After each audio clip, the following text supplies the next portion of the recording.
The man looked down into the ground as the voice talked, but I shouted, "Stop talking badly about yourself, Dama." He looked up and saw my eyes.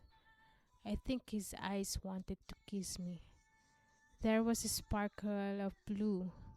"Yes, my princess," he said with moving lips. The voice didn't answer. It was his words from his mouth, and it sounded as beautiful as when he said I was an angel. I was his princess. He was my prince. I knew nothing about this man. "What do you do?" I asked, and the voice in my head answered, "I'm a sailor. We sail cargo between Estia and Midviland."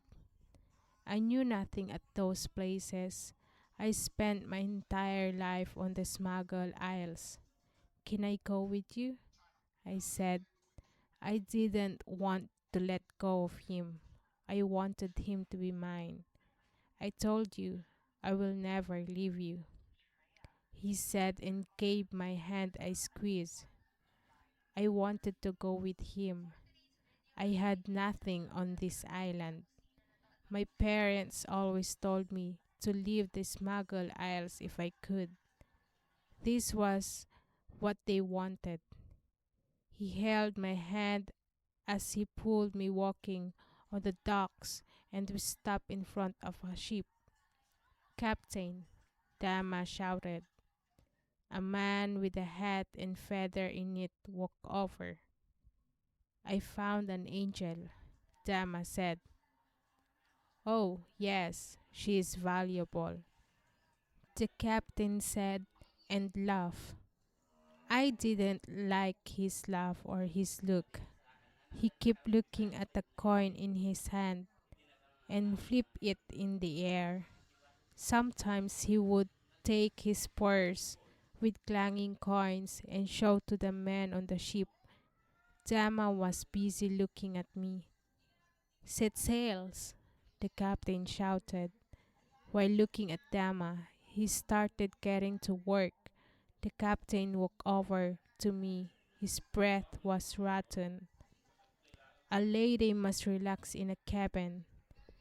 I like you, that's why you should stay in the captain's cabin," he said and waved his hand at the door. I just wanted to get away from him, so I walked in the door.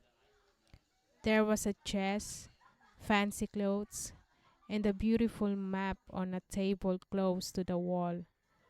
I decided to sit in the chair in the middle of the room and look at the map. Estia was to the west of the island of Midviland. The Smuggle Isles were a known route between the two places. I heard stories of the kings of Midviland. There was no one ruler and no one had the strength to control the seas. To the northeast of Midviland was a tree, a giant tree on the map, and there were three islands. Coley was to the far north, a white icy island. There was loud shouting on deck. I heard Dama and the captain.